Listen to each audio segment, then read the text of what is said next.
우리 하나님께서 주시는 이 생명력의 빛이 우리 영혼 깊은 곳에서 이렇게 뿜어져 나올 줄 믿습니다.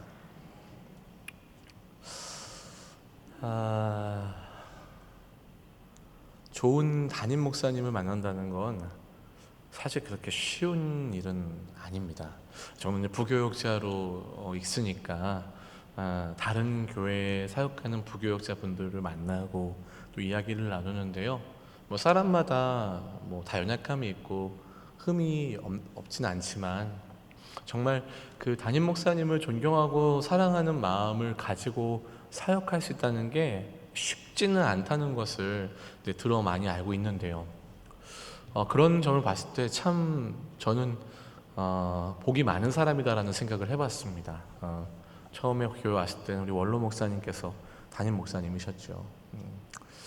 목사님께서 보여주시는 그 타협 없는 그 하나님을 향한 그 마음과 그 목양의 어떤 모습들이 정말 그 처음 사역을 하는 저에게 있어서는 너무나도 충격적이었고 굉장히 쇼킹했습니다. 왜냐하면 다들 그렇게 말씀하시면서는 하시지만 또 그렇게 살아내기가 쉽지 않으신 모습들이 많았는데요.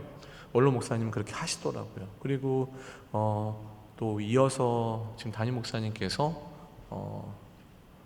보여주시는 그런 모습들, 영혼을 향한 정말 그 따뜻한 사랑과 변치 않는 그 순전한 마음들, 겸손한 모습들은 정말 쉽게 찾아볼 수 없는 그런 모습이거든요. 그래서 저는 참 복이 많은 부교역자다 이런 생각을 해봤습니다. 그런데 이건 뭐 저만 복이 많은 게 아니라 여기 계신 모든 분들의 복이 아닐까 생각도 해봅니다. 내가 존경하고 사랑할 수 있는 그런 목사님과 함께 신앙생활을 할 수 있다는 것, 이것은 또 하나님께서 우리에게 주신 특별한 복이지 않을까 생각을 해봤습니다. 요한계시록 말씀을 전하고 있는데요. 이 요한계시록은 저와 좀 특별한 인연이 있습니다. 두 가지 기억이 있는데요. 첫 번째로는 제가 한 중학생 때쯤 집에서 이렇게 성경을 읽었어요. 중학생이 성경을 읽는다는 건 여러분 되게 아무렇지 않게 지금 들으시는데요. 상당히 놀라운 일입니다. 제가 왜 읽었냐면 할 게 없었어요. 방학인데 밖에 날씨는 춥고 할 게 없어서 이불 속에 들어가 앉아서 성경을 이렇게 읽었습니다. 그래서 신약을 통독을 이렇게 하는 거예요. 얼마나 기특해요, 그렇죠? 근데 제가 통독을 하다가 요한계시록에서 딱 멈췄어요. 못 보겠더라고요. 왜냐하면 너무 무서운 거예요. 내용을 읽으면 읽을수록 너무 무서운 내용이 많이 나오니까 이걸 더 이상 봤다가는 제가 마치 교회 나갈 때도 너무 무서워서 겁이 나서 어떻게 할지 모르겠다 싶더라고요. 그런데 교회 다니면서 요한계시록에 대한 말씀을 좀 어떻게 설교를 좀 해주시나 그랬는데 저는 참 아쉽게도 신학교에 갈 때까지 요한계시록 설교를 한 번도 들어본 적이 없어요. 그래서 이 말씀이 참 궁금하기는 했는데 또 되게 무섭다는 마음도 있고 두렵다는 마음도 있는데 어떤 말씀일까 상당히 궁금했습니다. 신학교에 가면은 다 알려주실 줄 알았어요. 안 알려주시더라고요. 열심히 공부해라라고 그러시더라고요. 그래서 이게 참 쉽지 않다 생각이 들었고요. 또 한 가지 요한계시록에 대한 특별한 인연은 저희 어머니께서 제가 뱃속에 있을 때 태교를 하셨는데요. 시편과 요한계시록을 필사를 하셨다고 그래요. 왜 복음서가 아니고 창세기도 아니고 왜 하필이면 시편과 요한계시록이었을까? 아시겠지만 여러분 시편을 잘 읽다 보면요 아름다운 노래도 있지만 절규하는 내용이 되게 많거든요. 그래서 또 그렇기도 하고 요한계시록은 상당히 또 이렇게 환상에 대한 내용이 많았을 텐데 도대체 뱃속에 저는 어떤 마음이 들었을까 그런 생각을 좀 해봤습니다. 어저께도 이제 요한계시록 설교를 준비하면서 우리가 오늘 살펴본 본문들을 읽고 또 읽고 하는데요. 여러분 이 요한계시록 참 쉽지 않습니다. 저희가 존경하는 칼빈 선생님도 이 계시록은 주석을 쓰지 않으셨어요. 물론 이제 쓰지 않은 여러 가지 이유들이 있겠지만 역사적으로 이것이 이렇다라고 딱 분명하게 말할 만큼 이게 확실하게 명확하게 해석이 되지 않는 책이 바로 이 요한계시록입니다. 역사적으로 계속 이 해석에 대한 관점이 바뀌어 왔어요. 그리고 여러분 아시겠지만 대부분의 이단들이 또 사용하는 이 성경이 요한계시록입니다. 복음서나 서신서, 창세기를 가지고 자기들을 주장하는 이단들은 별로 없어요. 전반적으로 다 요한계시록 가지고 주장을 하죠. 왜 그런가 하면 이 요한계시록이 가지고 있는 특별함 때문입니다. 요한계시록을 여러분, 우리는 요한계시록이라고 부르는데요. 이 계시라는 말 원어는 계시라는 말도 되고 묵시라는 말도 됩니다. 우리가 계시라는 말은 좀 익숙한데 묵시라는 말은 좀 덜 익숙하시죠? 여러분, 실제로 카톨릭에서는 요한계시록을 요한묵시록이라고 부르기도 하는데요. 66권의 성경은 각 성경마다 가지고 있는 문학적인 장르들이 있습니다. 하나님께서 하나님 말씀을 성경으로 이렇게 계시하도록 우리에게 주셨을 때는요, 인간이 기록하고 읽을 수 있는 언어로 주셨어요. 그런데 여러분이 언어로 주실 때 그 당시에 있던 문학적인 장르들을 사용해서 하나님의 계시들을 기록하도록 만드셨다는 거죠. 그래서 여러분, 예를 들면 아까 말씀드렸던 시편은 뭐로 돼 있죠? 시로 돼 있잖아요. 그죠? 시로 돼 있어요. 그 다음에 열왕기나 역대기를 보면은 이 왕들이 어떻게 정치를 했는지에 대한 역사적인 기록으로 돼 있습니다. 그래서 우리가 이걸 역사서라고 부르죠. 시와 역사서는 완전히 다른 장르입니다. 또 여러분, 신약시대에 가보면은 바울이 쓴 무엇이 많죠? 서신서, 편지들이 많이 있잖아요. 편지 다르고 시 다르고 역사적인 기록물 다르고, 성경은요 이렇게 그 조금씩 계시들을 다른 문학적인 장르들을 가지고 썼다라는 겁니다. 그런데 여러분, 이 요한계시록은 몇 가지 문학적인 장르들이 좀 섞여 있어요. 그래서 이걸 우리가 알고 요한계시록을 읽을 때 곁길로 새지 않을 수 있습니다. 이단들에게 휘둘림 당하지 않고 요한계시록을 볼 수 있는 것이죠. 계시록 1장 1절부터 2절에는 이런 말씀이 있어요. 예수 그리스도의 계시라. 이는 하나님이 그에게 주사 반드시 속히 일어날 일들을 그 종들에게 보이시려고 그의 천사를 그 종 요한에게 보내어 알게 하신 것이라. 요한은 하나님의 말씀과 예수 그리스도의 증거, 곧 자기가 본 것을 다 증언하였다. 이렇게 나와 있습니다. 그러니까 이 책은 계시의 책입니다. 계시라는 건 뭐죠? 하나님께서 메시지를 주신 거예요. 그죠? 그리고 앞에 일어날 일들에 대해서 알게 하셨다는 겁니다. 그리고 요한은 거기뿐만 아니라 하나님의 말씀과 예수 그리스도의 증거, 그 자기가 본 것을 거기다 다 증언했다라는 거죠. 그래서 여러분, 이 계시록은 단순하게 우리가 그냥 이러한 장르다라고만 특정 지을 수 있는 것이 아니라 하나님께서 주신 계시인데, 이 앞에 일어날 일들을 우리가 적은 책을 예언서라고 부릅니다. 그렇죠? 선지자들을 통해서 쓴 예언서들이 있어요. 구약 시대에도 뭐 에스겔이 환상을 보고 다니엘도 환상을 보고, 그래서 이 예언, 앞에 일어날 일들에 대한 예언들을 담고 있는 계시의 책이다라고 알 수 있는 것입니다. 그죠? 그래서 여러분, 실제로 요한은요, 그 예전에 예언서에 있었던 그 환상들과 연결되는 부분이 굉장히 많이 있습니다. 그리고 여러분 아시는 것처럼 두 번째로 이 계시록은 편지의 형태를 띠고 있습니다. 우리가 이제 계시록 시작하면서 초반부에 이렇게 각 교회들에 보내는 편지들을 말씀을 들었잖아요. 그래서 기억나세요? 7교회에 보내는 편지? 다 기억나시죠? 어떤 교회들에게 보내는지도 다 기억나시죠?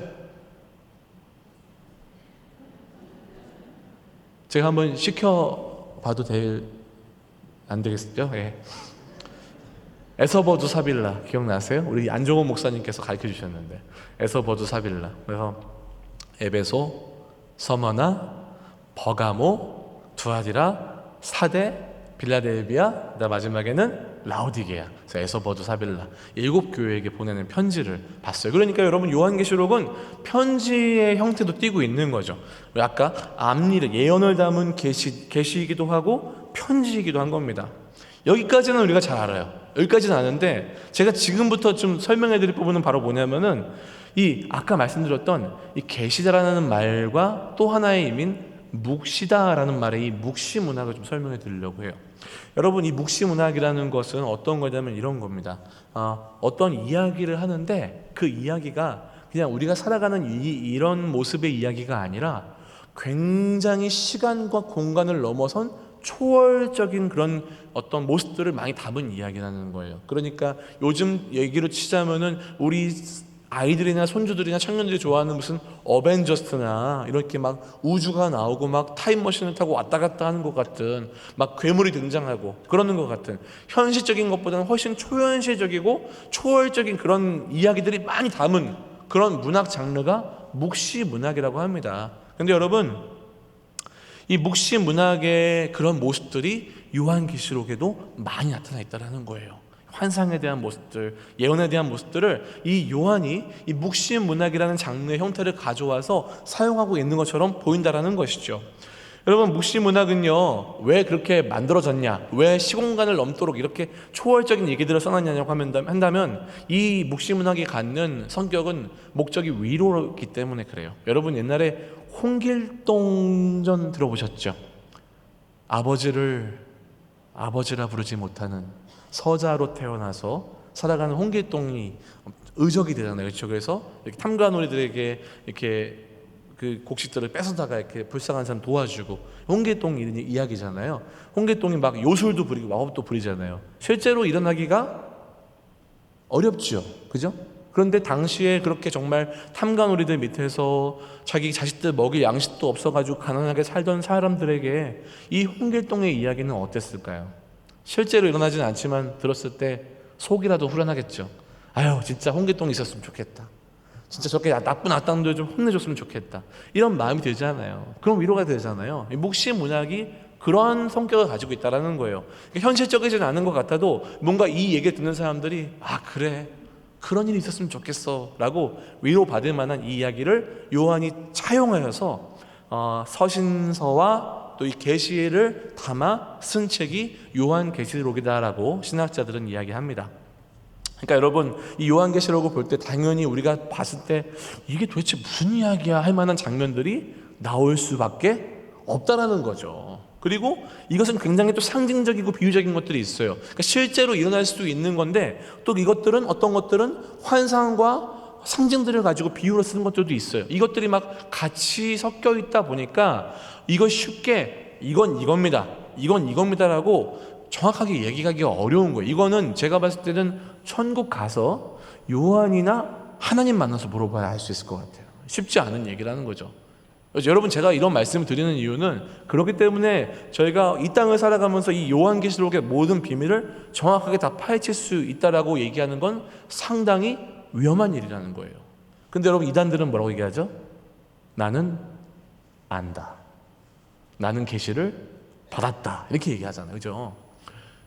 2000년 교회 역사 동안 그러지 못했습니다. 못했다는 게 한계가 있다는 얘기가 아니라 그만큼 위험하다라는 거예요. 왜 그런지 아세요, 여러분? 계시록 22장 18절부터 19절에 이런 말씀이 있습니다. 계시록 22장 18절부터 19절, 우리 자막을 한번 보면서 같이 읽어보실까요? 계시록 22장 18절 19절 같이 한번 읽어보겠습니다. 시작.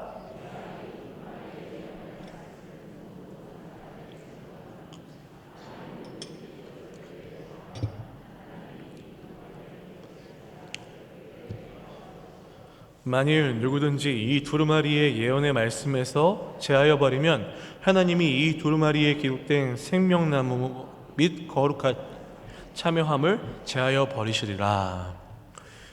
계시록은 이렇게 경고를 하고 마치고 있습니다. 여러분, 그렇기 때문에 하나님 말씀을 소중히 여기는 사람들이 쉽사리 이 환상과 상징과 비유들에 대해서 이건 이거다라고 함부로 정의하기가 참 어려웠다라는 거죠. 하나님 분명히 경고하셨잖아요. 그런데 이단들은 어떻습니까? 자기가 하나님이라고 얘기하면서 본인은 특별한 계시를 받았다고 하면서 자기가 이 비밀을 풀어주겠다고 하면서 막 짝을 맞추기도 하고 비유를 풀어주겠다고 하고 이러면서 본인이 그 두루마리를 막 먹었다고 막 이러고 그러시니까 이게 맞지 않는다는 거예요. 요한은 정확하게 경고를 하고 마치고 있습니다. 그렇기 때문에 여러분, 사랑하는 여러분, 저희 강단에서 저희 부목사들이 이 요한계시록을 설교할 때에 여러분들 들으시면서 이거였구나, 이 말씀이었구나 라고 시원하지 않으실 수 있어요. 그래서 어떤 분은 그렇게 말씀하셨다고요. 좀 요한계시록을 좀 자세히 좀 설명해 주셨으면 좋겠습니다. 자세히 좀 풀어주셨으면 좋겠습니다.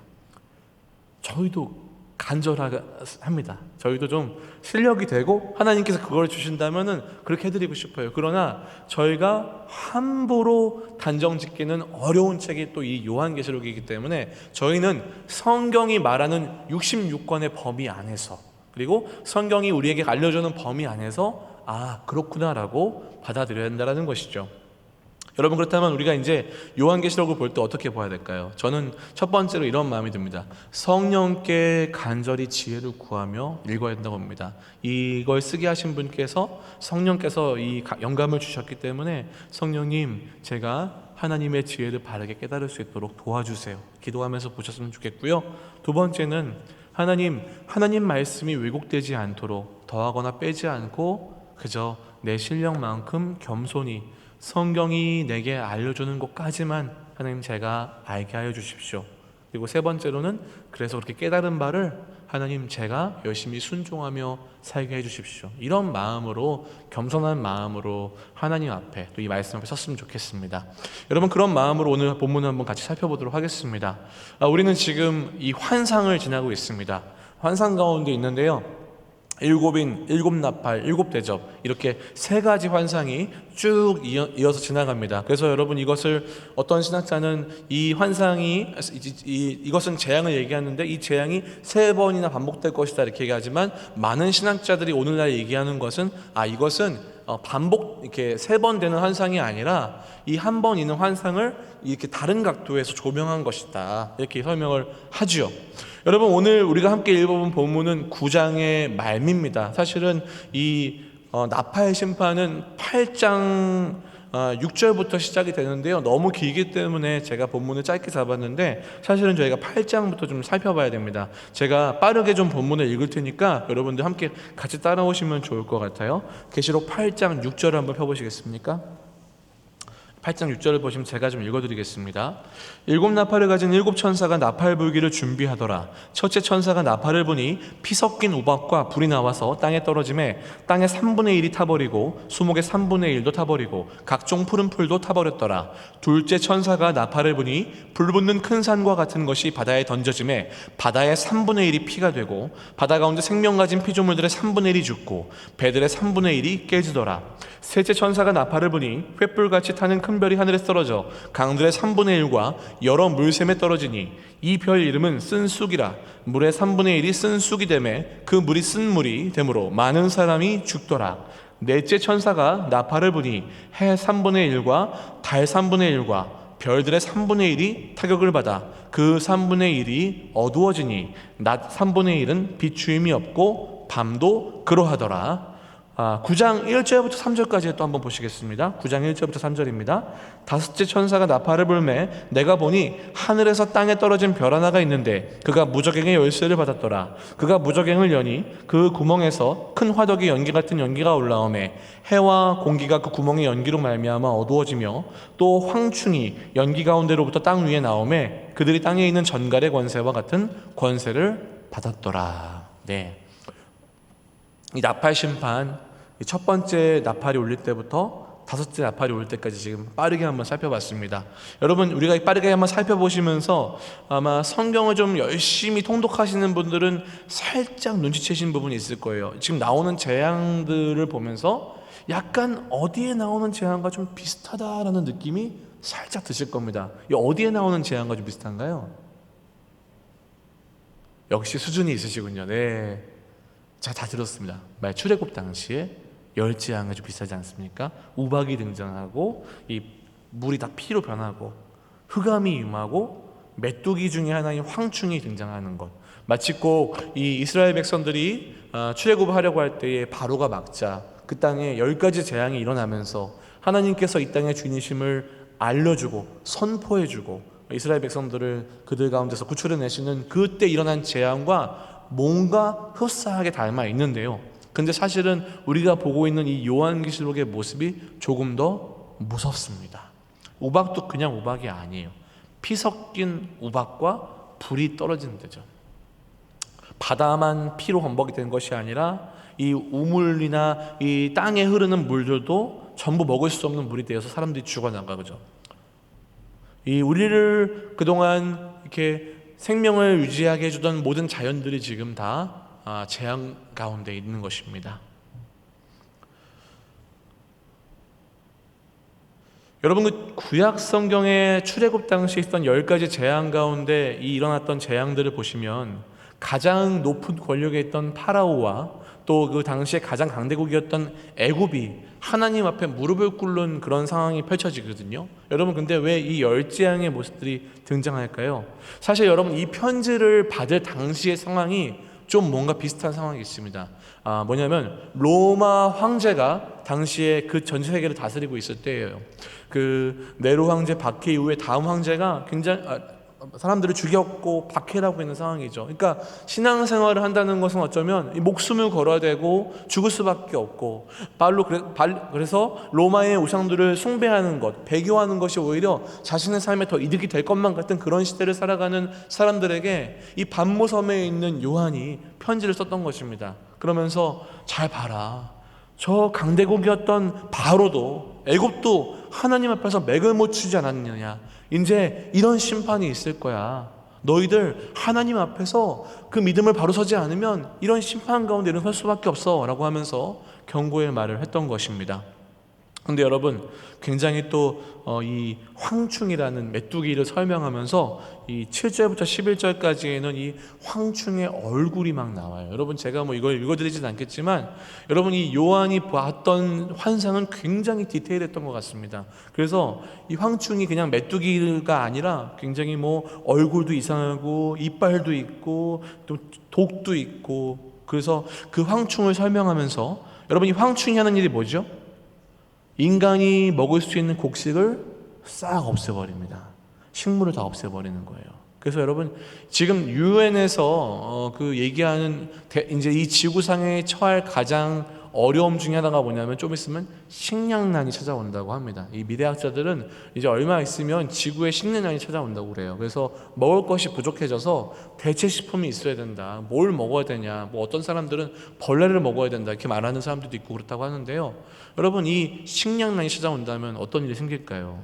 저는 상상하기도 참 어렵습니다. 우리는 지금 너무 풍족하게 살고 있기 때문에 식량난을 상상할 수 없지만 아마 여기서 전쟁을 겪으신 연세가 있으신 분들은 아마 그때 어려움을 좀 아실 거예요.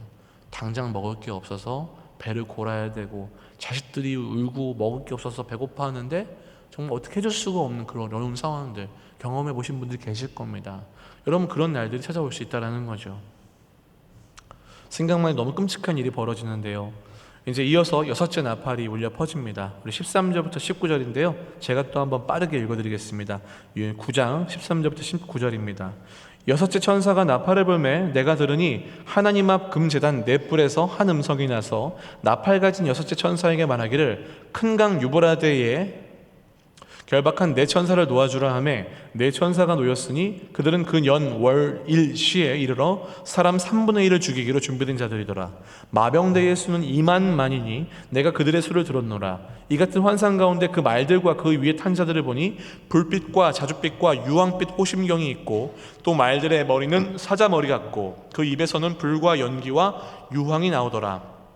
이 세 재앙 곧 자기들의 입에서 나오는 불과 연기와 유황으로 말미암아 사람 3분의 1이 죽임을 당하니라. 이 말들의 힘은 입과 꼬리에 있으니 꼬리는 뱀 같고 또 꼬리에 머리가 있어 이것으로 해하더라. 6째 천사가 나팔을 불었습니다. 그러자 한 음성이 나오는데요. 6째 천사에게 말하기를 유브라데에 결박한 네 천사를 놓아주라는 거죠. 여러분, 천사가 노임을 당합니다. 근데 여러분, 이 천사들이 무슨 일을 하냐면요, 3분의 1의 사람을 죽였습니다. 근데 이 천사들이 왜 사람을 죽이지? 좀 이상하다 생각하실 수 있잖아요. 잘 보시면 이 천사들은 결박당해 있대요. 여러분, 결박당해 있다는 건 어떤 걸 얘기할까요? 하나님을 배신하고 떠난 이 악령들을 얘기하고 있습니다. 그래서 이 악령들이 놓이자 사람들 죽이는데요.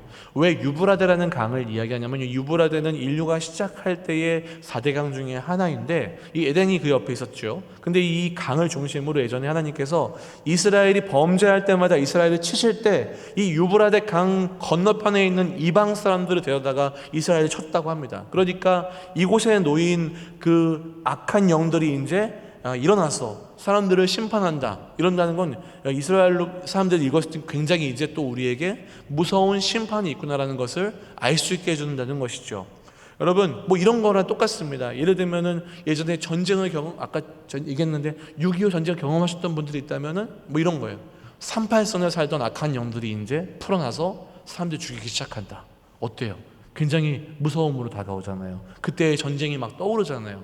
그런 것들입니다. 그래서 여러분 또 등장하는 게 어떤 거냐면 마병대입니다. 당시에는요 강대국들만 말을 타고 이렇게 군대를 이끌고 전쟁을 했죠. 굉장히 말을 탈 수 있다는 건 멀리 갈 수 있고 빠르다는 얘기입니다. 그런데 그 마병대가 얼마만큼 나와 있냐면 숫자가 2만 만이래요.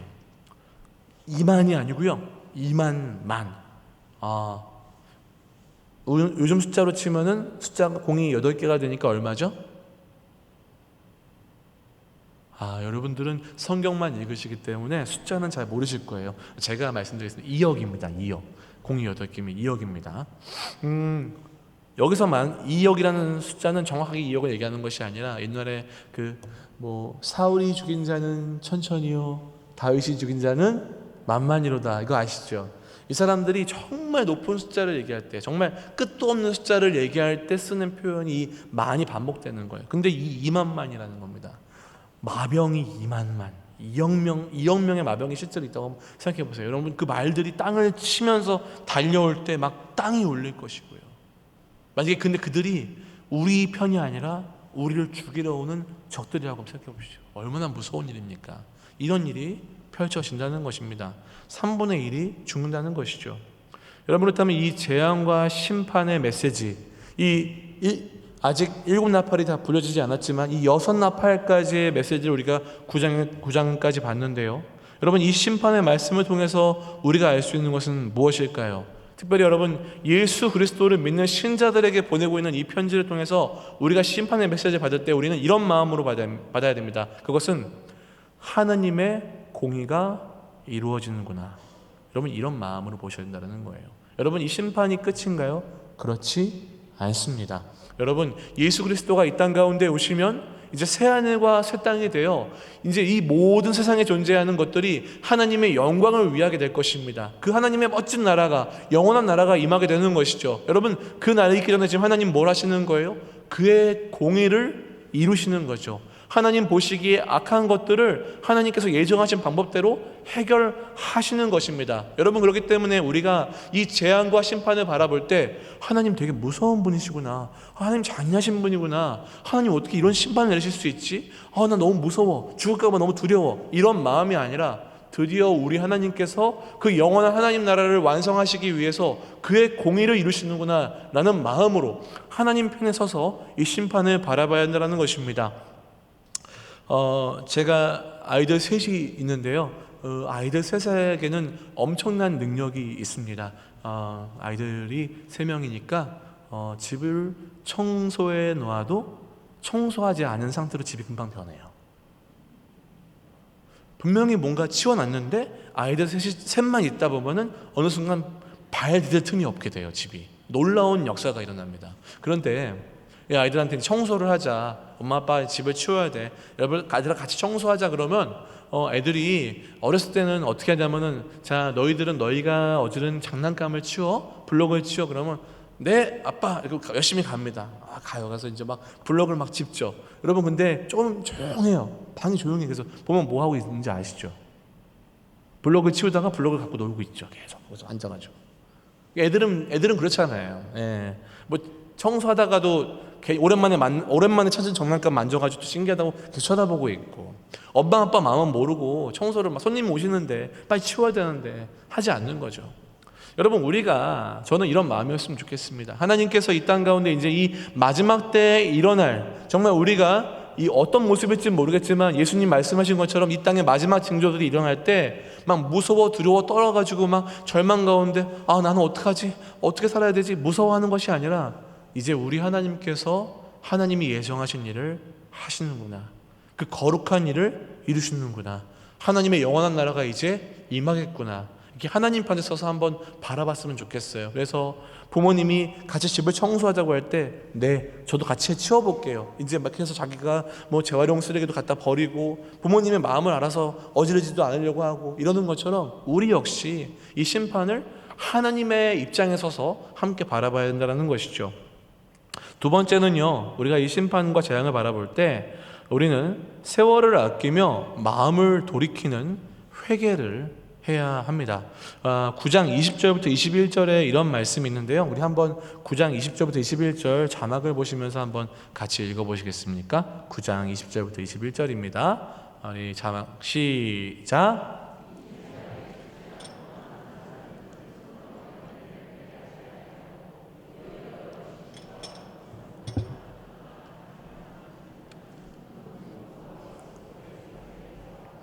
또 그 살인과 술과 음행과 도둑질을 회개하지 아니하노라.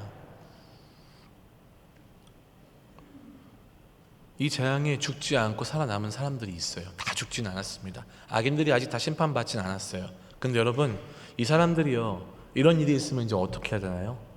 큰일 났다, 정신 차려야지, 하나님 앞에 돌아가야 되겠다 라고 하는 것이 아니라 하나님을 버리고 오히려 귀신을 찾아다니고 자기가 좋아하는 것들을 섬긴다는 것이죠. 여러분, 이것을 오늘날 말로 이야기하면 어떨까요? 여러분, 지금 이 땅의 모습들을 바라보실 때 여러분 어떤 것 같으세요? 그 때가 오고 있는 것 같으십니까? 저는 오고 있다고 생각이 들어요. 하나님 나라는 지금도 우리를 향해 전속력으로 오고 있습니다. 그 날이 다가오고 있지요. 속히 오리라 말씀하셨습니다. 언제인지는 절대 알 수 없지만 분명히 오고 있습니다. 그런데요, 그럼에도 불구하고 마치 그날이 내 생애와는 전혀 상관없는 것처럼 살아가는 모습들을 바라볼 때 너무 안타깝죠. 나는 그래도 돈이 최고예요. 아니, 나는 예수님을 믿지만 저는 멋진 옷을 입고 좋은 백을 메어야만 기분이 좋아져요. 아니, 저는 다른 건 다 모르겠는데 우리 자식이 잘 돼야만 저는 행복한 것 같아요. 나쁜 일은 아닌 것 같아 보이는데 이게 여러분 왜 문제가 되는지 아십니까? 우리는요, 주님만으로 만족할 수 있는 사람들입니다. 이 어떤 상황이 우리한테 만족스럽지 않을지라도 이미 하나님 한 분으로 충분한 그런 복을 받은 사람들이에요. 그렇기 때문에 우리가 하나님 때문에 이 땅을 살아가고 하나님 때문에 우리가 기쁠 수 있고 감사할 수 있고 어려움도 이길 수 있는 것인데, 여전히 회개하지 않는 사람들은 어떻다는 거예요? 자신의 욕망을 향해서 찾아간다라는 겁니다. 여전히 그런 것들을 여기선 절한다고 얘기하지만 여러분, 섬기는 것이 무엇일까요? 여러분, 영국에서 축구 팬들이 엄청납니다. 영국 가시면요, 이 축구 저는 잘 모르는데 우리 다른 축구 좋아하시는 목사님 얘기 들어보면요, 정말 축구는 영국에서 종교래요. 선수 한 명 한 명이 나올 때마다 그 선수들을 찬양하는 찬가가 있고 막 모여가지고 열광을 하고 막 마치 그 집회를 하듯이 막 그 팀을 응원하고 막 숭배한다고 그래요. 보면은 종교 집단 같대요. 그래서 막 자기네 팀이 지면 막 싸움도 일어나고 막 그런다고 하죠. 하나님이 아닌 자리에 다른 것을 두고 여전히 그것이 이루어져야만 나는 만족스러워, 나는 행복해하고 있다면 어쩌면 우리는 지금도 하나님보다 다른 것들을 더 우선시하고 있는 것은 아닐까, 아니면 하나님을 한 손에 잡고 다른 것도 또 한 손을 잡으려 하고 그렇게 살아가는 것은 아닐까, 한번 돌이켜볼 필요가 있다는 것이죠. 마귀는요, 우리의 이런 점을 절대 놓치지 않습니다. 사람을 절망케 하는 방법이 얼마나 쉬운지 아세요? 만약에 어떤 사람이 돈을 사랑해요. 돈을 사랑해요. 그럼 마귀는요, 돈의 복을 부어줍니다. 막 부어줘요. 막 돈을 많이 갖게 합니다. 그리고 다른 것들을 싹 앗아가 버려요. 그래서 나는 돈만 많이 가지면 행복할 줄 알았는데 내 생이 너무 불안하다 라는 순간 이 사람이 뭘 하는지 아세요? 절망을 하게 합니다. 죽음으로 가게 만들죠. 여러분, 우리 잘 알잖아요. 우리가 아는 유명한 재벌들, 국회의원들, 연예인들, 무엇 하나 부러울 것이 없이 부와 명예를 다 쥐고 있는 것 같은데 왜 그런 분들이 절망하고 우울증에 걸리고 극단적인 선택을 했을까요? 그건 거기에 답이 있고 거기에 하나님이 있는 것처럼 마귀가 밀어넣었던 거예요. 근데 거기에 없는 거죠. 마귀는요, 이렇게 우리의 약점들을 절대 놓치지 않습니다. 지금도 우는 사자와 같이 우리의 마음을 흩으려고 노력하죠. 여러분, 그런데 우리가 그렇게 넘어진다 할지라도 우리에게는 놀라운 특권이 있습니다. 그것은 바로 회개예요. 예수님이 제자들의 발을 씻겨줬던 거 기억나세요? 우리는 그래서 그걸 섬김의 모습으로만 많이 기억하는데요, 여기에 놀라운 영적인 비밀이 있습니다. 베드로가 뭐라는지 아세요? 주님, 저는 목욕을 좀 시켜주십시오. 그럴 거면은 처음에는 거절하잖아요. 주님이 왜 저를 시켜주십니까? 안 됩니다. 그래서 주님께서 네가 이걸 나한테 받지 않으면 넌 나랑 상관이 없다 하자. 베드로가 그럼 주님 전체 다 시켜주십시오. 그래서 주님이 그럴 필요 없다 말씀하시잖아요. 이미 우리는 예수로 인해 예수의 그 보혈로 정결케 되었기 때문에 이제 우리는 뭐 하면 되는 거예요? 마치 밖에 갔을 때 먼지가 쌓인 발을 집에 들어와서 발에 물을 끼얹으며 한번 씻듯이 주님 앞에 나와서 아버지, 제가 또 이렇게 연약하네요. 죄송해요 아버지 하면서 다시 하나님 앞에 마음을 돌이키기만 하면 우리 하나님이 괜찮아, 우리 안에 계신 예수 그리스도를 바라보시면서 다시 또 안아주시고 쓰다듬어 주시고 다시 잘해보자 기회를 주시는 거 아니겠습니까? 사랑하는 여러분, 저는 이 마지막 때에 환난과 재앙이 우리 앞에 닥쳐올 때에 우리가 다른 것들을 의지할 것이 아니라 바로 이 회개의 특권, 우리의 마음을 하나님께로 돌이키는 이것을 놓치지 않으셨으면 좋겠습니다. 이것은 예수 믿는 자들만의 특권입니다.